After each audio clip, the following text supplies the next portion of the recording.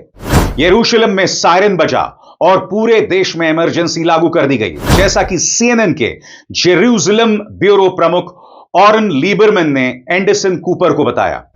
लोगों को मोबाइल पर अलर्ट मिला जिसमें कहा गया होम फ्रंट कमांड ने देश को अलर्ट पर रख दिया है।